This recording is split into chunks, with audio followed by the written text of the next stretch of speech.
2023 Nissan Armada, courtesy of Younger Nissan in Frederick, Maryland. For more information on their inventory, please feel free to check out the link in the description box below. So we are in this one today because this is Nissan's largest SUV currently in production, so it may very well possibly be a great road trip vehicle. Also comes with a very reliable V8, a V8 that has been in production for 7 years now, so it's withstood the test of time, I guess you could say. So ultimately in this video, we will be testing out and going over everything about this one, from acceleration to braking, steering feel, ride quality, sound system, exhaust clip, all that fun stuff. So having said all of that, what do you guys say? Let's just go ahead and jump right into it. And as always, let's start with pricing. And so as you can imagine, there are several different trim levels for the 2023 Armada. First one being the S, starting at $50,400. And by the way, this is a very modest $900 price bump from the 2022 model year, which quite honestly isn't all that bad compared to other manufacturers out there.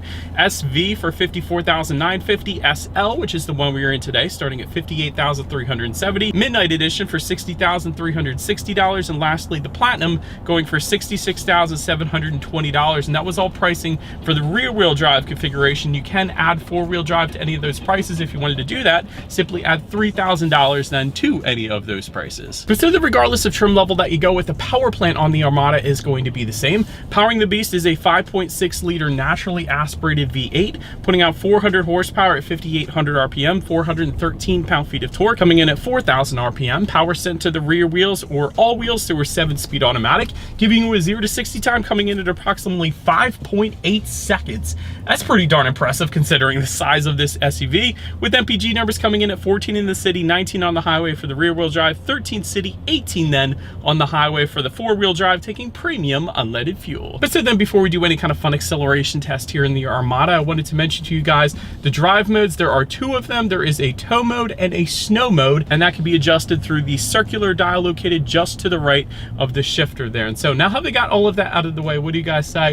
Let's go ahead and put this thing to the test. Let's find a straightaway here, and let's see how quickly we can get our new 2023 Nissan Armada here up to speed. All right, in 3, 2, 1, go. Okay. This thing is quick. This thing is dead quick, man. The V8 is definitely plenty powerful regardless of the size of this Armada, because the Armada is a big vehicle, but I gotta admit the V8 does an incredible job bringing this thing up to speed. That feels like 0 to 60 in under 6 seconds. An incredible acceleration. Definitely not gonna have any issues emerging onto the highway. Dare I say that was even fun. Anyways, to go along with that acceleration, as always, braking is equally important. So up front, you will find 13.8-inch ventilated front disc. In the back, 13.8-inch ventilated rear disc as well. As far as that 60-0 stopping distance goes, that comes in at 124 feet, which is plenty respectable. It's pretty much average for the segment. As far as braking feel goes, feels fine. It's a little bit on the softer side, I will say that, but that's to be expected for an SUV of the size of the Armada. So I didn't expect it to be a super firm braking feel. So it is on the softer side, but honestly, 124 feet, that's plenty respectable. I've seen 3-row SUVs as high as 139 feet, so 124 feet is plenty fine. But anyways, then touching on suspension and handling, up front, you're going to get an independent double wishbone type front suspension. In the back, independent double wishbone type rear suspension as well. Front and rear stabilizer bars. You also get an auto leveling rear suspension to go along with all of that. As far as ride quality goes, as we are sitting at a red light, not going anywhere right now, it's honestly been perfectly fine in my short little test drive here so far today. Frederick does have some pretty punishing roads,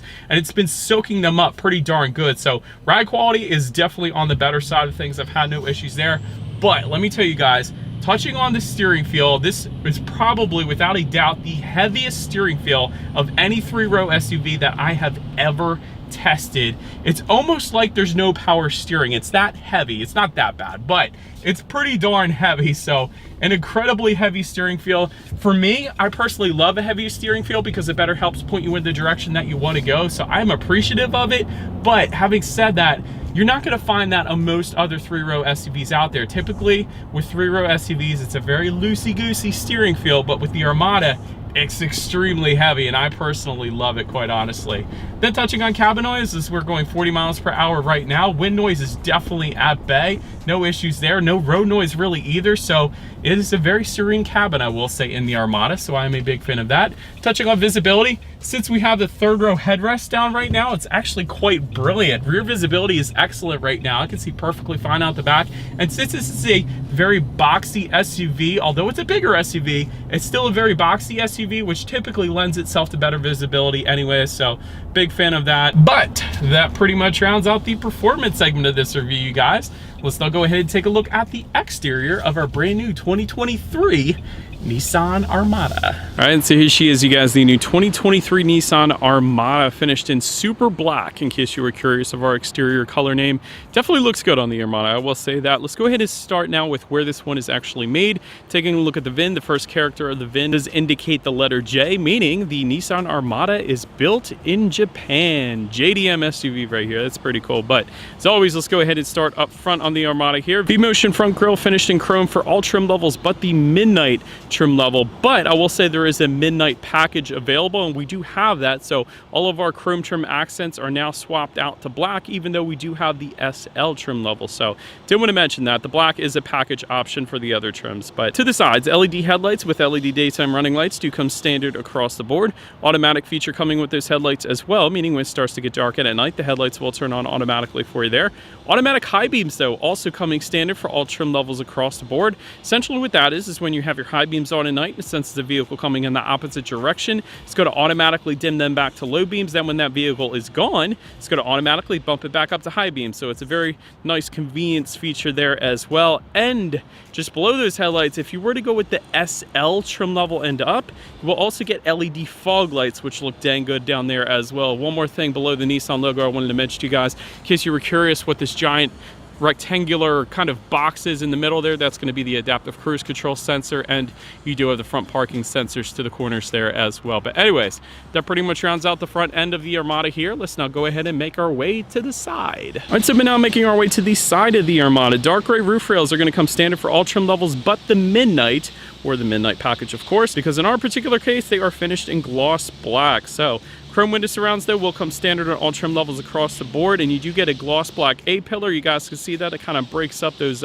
chrome window surrounds, so I think that looks pretty darn good. Chrome door handles are going to come standard across the board as well. One of the coolest things about the Armada, in my particular opinion at least, I'm going to go ahead and get up a little bit closer to show you guys, these are actually functional ventilation here on the front fender. So a lot of manufacturers will put kind of fake air vents up front, but in the case of the Nissan Armada, it is functional, so it lets the V8 breathe a little bit, cools it down. So that is pretty cool. I like that they're actually functional up there. Rear privacy glass, of course, does come standard for all trim levels across the board.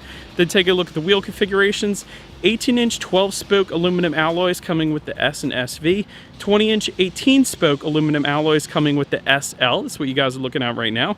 20-inch 12-spoke aluminum alloys for the Midnight Edition. And then 22-inch 14-spoke aluminum alloys then for the Premium. And by the way, body-colored running boards are going to come standard for all trim levels across the board as well. And let me tell you guys, you do use them. For me, being a 6-foot adult, it's much more comfortable actually for me to use those running boards as opposed to try to just make a larger step into this thing. So it's a lot easier to get into with the running board. So I will say I am glad they are there. They are much needed for every single trim level. So big fan of that. But anyways, that pretty much rounds out the side profile. Let's now go ahead and make our way to the back. All right, so but now since we are around to the back there, all the way to the top there is a little kind of antenna. It's not shark fin, but there is an antenna up there, body colored. Just below that, rear spoiler with an integrated brake light. Just below that, rear window wiper.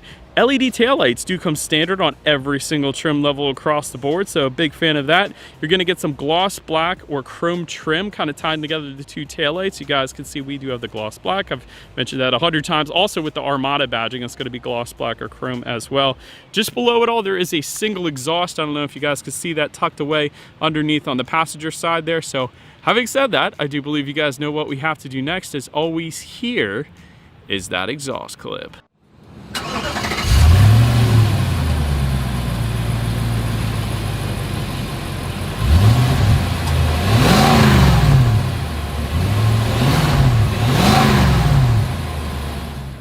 Alright, so but now since we are around to the back of the Armada, when it comes to opening that rear tailgate, it is a power tailgate for the SL trim level and up, and I will say it is a very slowly opening power tailgate as well, so but we do have it, so it is kind of convenient. But once opened up, cargo capacity comes in at 16.5 cubic feet behind that third row.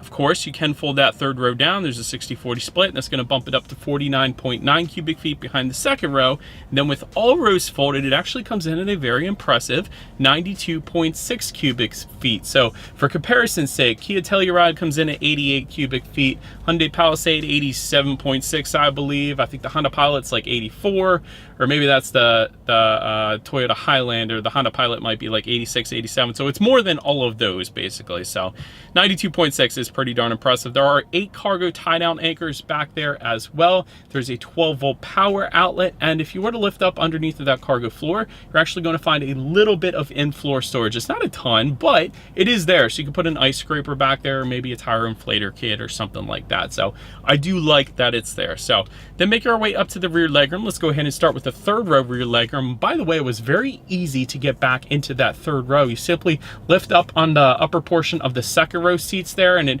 basically completely folds forward, so it's very easy to get back into the third row. But 28.4 inches for reference, I mean even 6 feet tall. This is how much space I have back there. Maybe small children will be able to fit back there comfortably, but 28.4 inches is less than my old Ford Mustang GT, which came in at 29 inches. So that's a little bit of reference for you there, but it was easy to access. There are some cup holders back there, and there's actually rear ventilation found on the ceiling of the Armada, so all 3 rows can remain comfortable. So big fan of that as well. But then making our way up to the second row legroom, that's going to come in at a very impressive 41 inches even. Again, for reference, I mean even 6 feet tall. This is how much space I have back there. 12-volt power outlet can be found if the rear passengers look forward there. There's also actually a 120-volt power outlet, so you can maybe toast up some toast perhaps. I don't know. Heated second row seats are going to come with the Platinum trim level. Also with the Platinum, though, you get a rear entertainment system with 2 wireless headphones and a remote control as well, so that's pretty darn cool. And there is a center console between the 2 second row passengers, and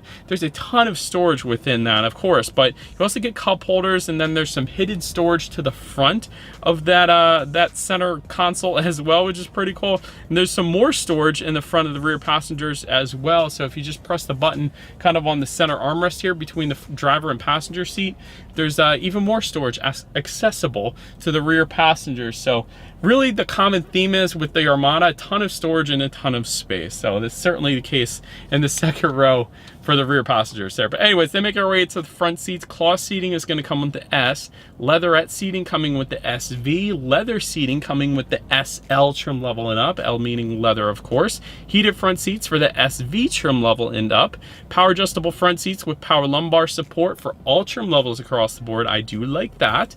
Memory settings for the SL trim level and up, and that's for up to 2 different drivers in case you were curious. Ventilated front seats coming with the Platinum. Overall, when it comes to seat comfort, it was plenty comfortable. Nothing crazy, but certainly not going to have any issues taking the Armada on a long road trip. So plenty plush, I guess you could say. But then take a look at the steering wheel. It is tilt and telescoping. It actually did telescope out pretty darn far as well. So if you're a taller adult, that is a very good thing. It is power adjustable actually for all trim levels across the board. I was surprised to see that. So big fan of that. Leather wrapped as well for all trim levels across the board. And then if you wanted a heated steering wheel, go with the Platinum trim level. But now let's go ahead and make our way to the startup. Let me start by showing you guys the key here. Got your Nissan logo all the way to the top.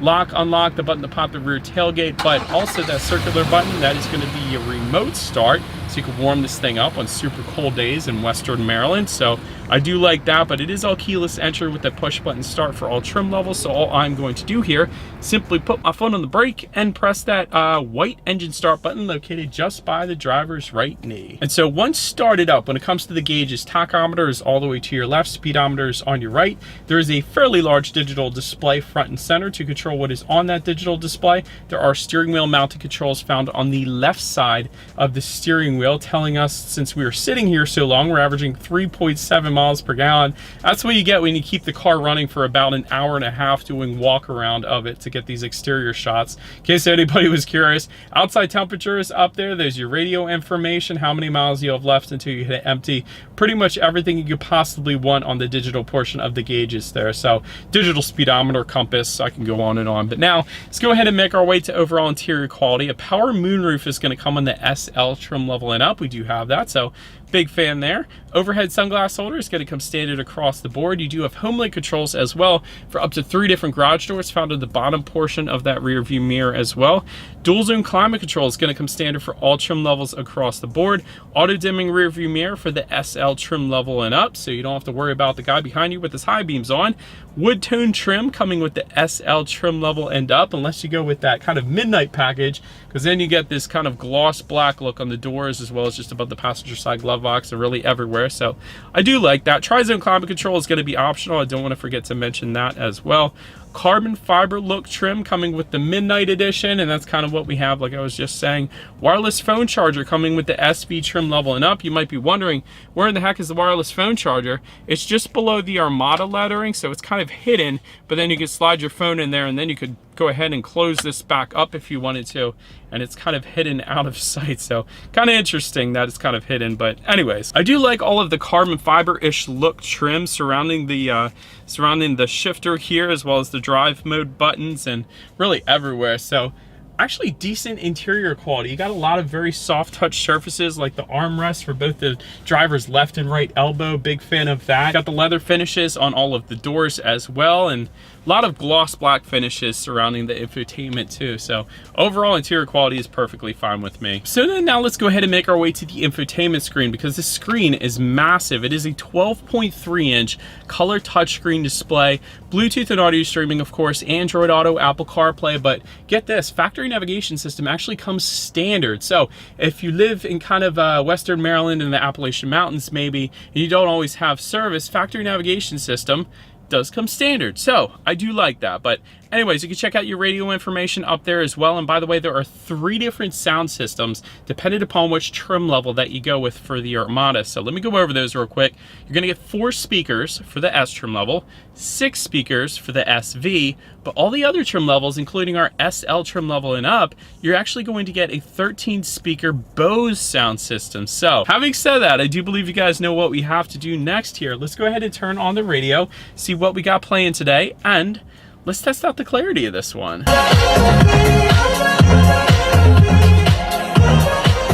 Yep, that sounds good. I've had Bose sound systems in my cars. I had an Infiniti G35 before, G35 Coupe back in the day, and it had a Bose sound system in it, and it never failed, it never broke. So very reputable company, always a ton of bass. I always say that with Nissan and Infiniti. They do a wonderful job with the bass, plenty of clarity there. So I love the Bose sound system here in the Armada. But anyways, last thing I want to mention to you guys on that infotainment screen is when you do put the Armada in reverse, you will find a rear view camera coming standard for all trim levels across the board. But if you go with the SL trim level like we have today or higher, you will also get that 360 degree, aka panoramic view monitor found kind of in the middle there, letting you know what is completely all around you, which as always is going to lead us into safety. And so front side curtain airbags do come standard. In the back, you're going to have latch, aka lower anchors and tethers for children for the rear car seats, rear child door locks, tire pressure monitoring system, but also coming standard, a driver attention monitoring system, adaptive cruise control, lane departure warning, lane keep assist,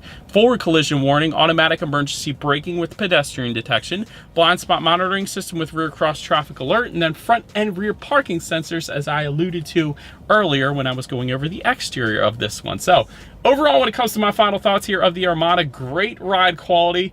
I mentioned that at the beginning. I actually love the steering feel, as heavy as it is. That might not be for everybody, but for me personally, I love the heavier weighted steering in this thing. Not the most fuel efficient. That's probably some room for improvement. But then again, if you're buying a monster SUV with the V8, I think you pretty much know what you're getting from the get-go. I would say that. I love the ton of space and storage in this thing. As far as storage goes, I don't think anything beats it in its class.